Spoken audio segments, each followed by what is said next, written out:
अ, नमस्कार दोस्तों।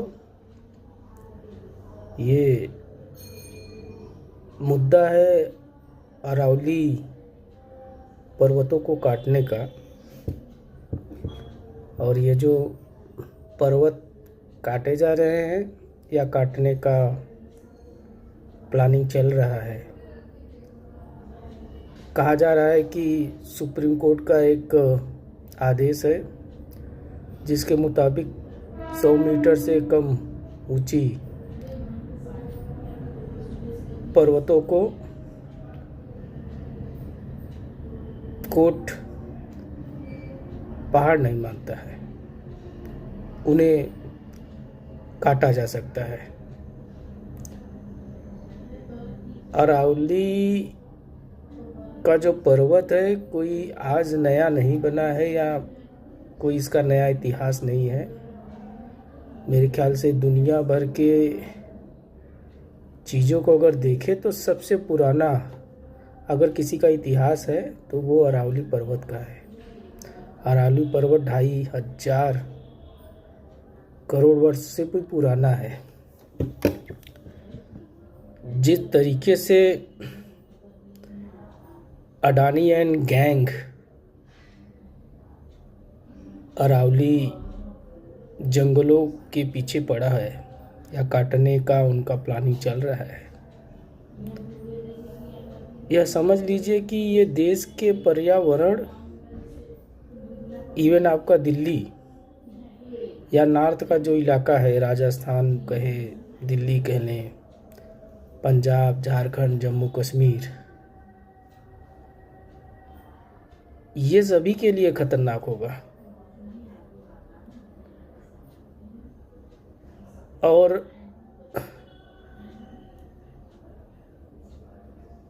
मुझे ऐसा लगता है एक बात,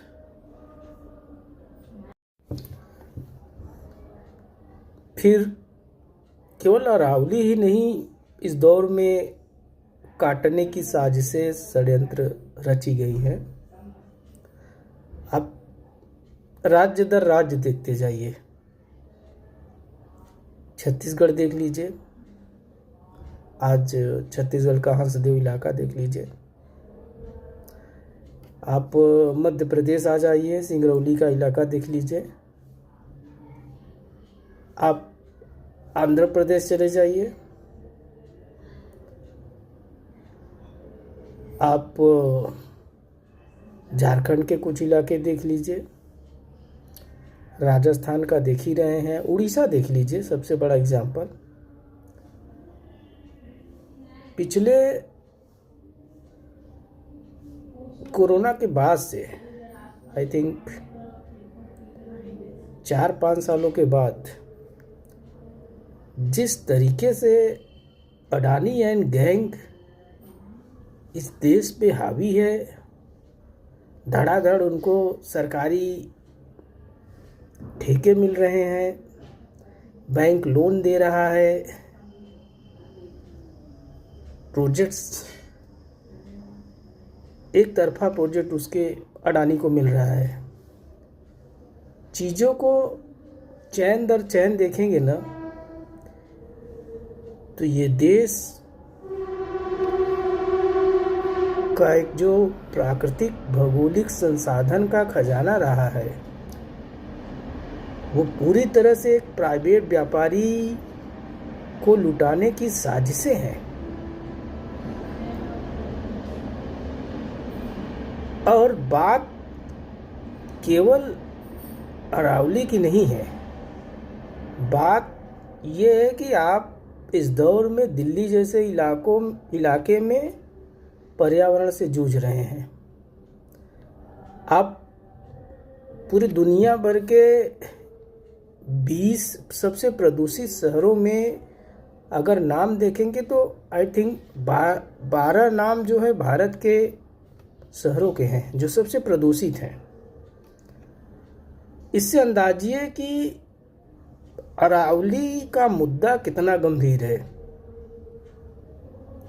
और अरावली को बचाना कितना महत्वपूर्ण है इस दौर में। अभी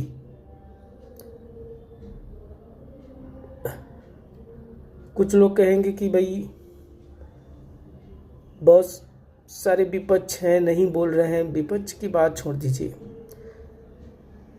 बात आम पब्लिक की है, बात आम जनता की है जो शिक्षित हैं, जो समाज को मार्गदर्शन की तरह आगे ले जाने की बहुत सारी कोशिशों में लगे हैं। उनके लिए है कि क्या एक भारत का भौगोलिक ऐतिहासिक संरक्षित पर्वत इस तरह से उजाड़ा जाना चाहिए।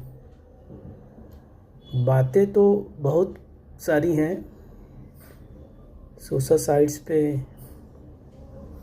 हम लोग उतना ज़्यादा नहीं बता सकते, बोल सकते, समय के अभाव की वजह से। लेकिन एक हैरत की बात है कि देश का सुप्रीम कोर्ट इतना बड़ा संवैधानिक न्यायालय इस तरह से एक तरफा फैसला कैसे दे सकता है, या मौजूदा दिल्ली के जो वायु प्रदूषण का अभी दौर चल रहा है, इस परिप्रेक्ष्य में भी अगर यह फैसला देखे तो किसी भी तरह से जस्टिफाई नहीं किया जा सकता।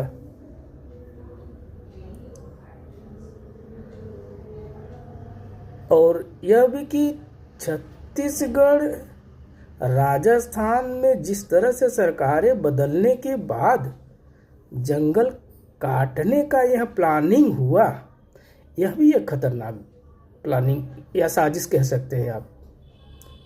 चीज़ें तो बहुत सारी हैं इस अराजकता के दौर में।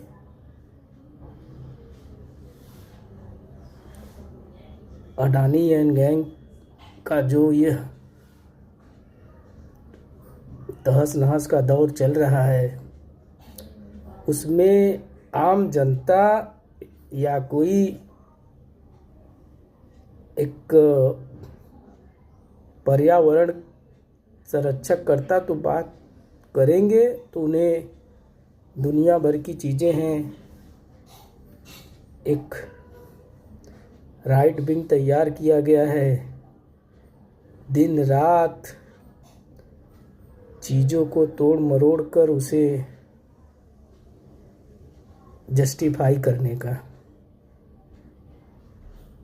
इतना बड़ा देश है जिसे खुद अपने नफ़े नुकसान की परवाह नहीं है, उस दौर में यह बात करना भी बड़े हिम्मत की बात है। बहरहाल जो चल रहा है वो वाकई में खतरनाक है। बाकी मुझे कुछ कहना नहीं है, जो भी है बचना चाहिए, या इस तरह की अराजकता को रोकना बहुत ज़रूरी है।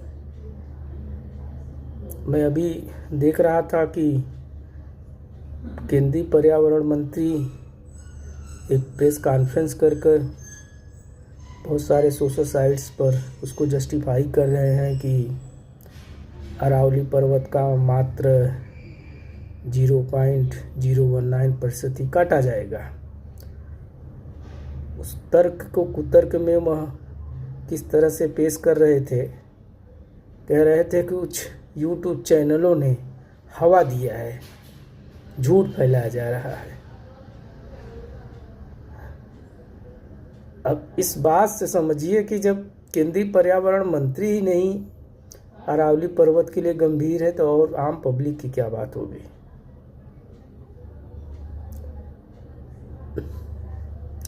बहुत गंभीर समय चल रहा है पर्यावरण के लिहाज से।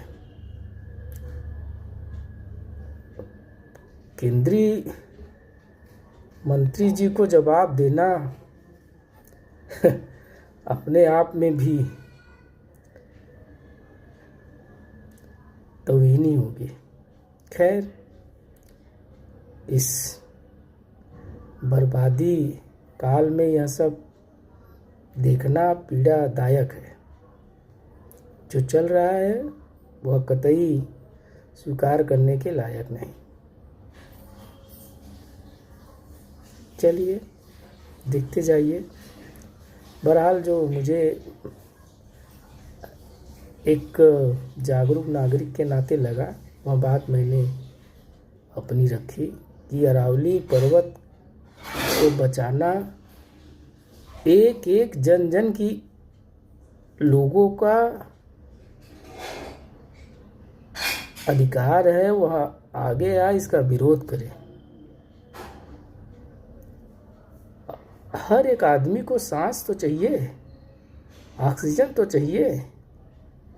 धूल, गर्मी, सर्दी, ठंडी चीज़ों से कौन बचा रहा है? अरावली पर्वत की महत्ता को समझने के लिए आपको उसको पढ़ना पड़ेगा, भौगोलिक दृष्टि देखनी पड़ेगी। इस मूर्खता काल में यह सब चीज़ें कौन बोलेगा कि अरावली पर्वत का क्या महत्व है? मैं देख रहा था, दैनिक भास्कर ने एक रिपोर्ट लगाई हुई है। बतौर दैनिक भास्कर कह रहा है कि अगर यह पर्वत काटा गया तो यहाँ का मानसून जो है दूसरे पड़ोसी देश पाकिस्तान में उसका फ़ायदा होगा, बारिश वहाँ होगी और यहाँ पे 5% से 10% हीट यानी तापमान बढ़ जाएगा। तो इस मूर्खता काल में यह बात करना भी तो बेईमानी है ना, अनपढ़ दौर में।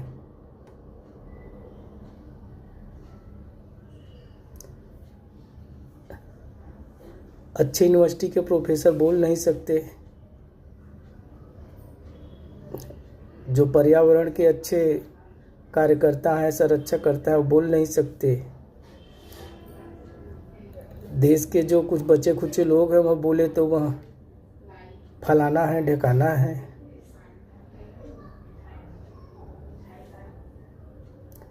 हर चीज़ तो अडानी लूटा जा रहा है। आप ऐतिहासिक चीज़ों पर भी कब्जा करने की कोशिश में हैं या उसको तहस नहस करने की साजिशें रच रहे हैं। पिटीशन का रेफरेंस दिया जा रहा है कि 1968 में पिटीशन डाला गया था। अरे तो पिटीशन डाला गया तो आपने क्या किया? आपने पिटीशन का अपना सरकारी वकील जो वहाँ खड़ा करते थे और उसका विरोध करते थे कि नहीं भाई, हमको यह जो है स्वीकार नहीं है, हम अरावली पर्वत को बचाना चाहते हैं। चलिए बात को लंबी न खींचा जाए, यहीं पे विराम देते हैं। लेकिन जन जन के मिशन की यह प्रायोरिटी होनी चाहिए कि वह अरावली पर्वत के लिए जैसे भी हो सके, चाहे वह जगह पे पहुँचे या सोशल साइट्स के माध्यम से, जिस तरीके से भी हो सके, बात को अपने दुगना ताकत के साथ, जोश के साथ उसको रखे और इस तबाही बर्बादी को रोकने के लिए आवाज़ उठाए। थैंक यू दोस्तों।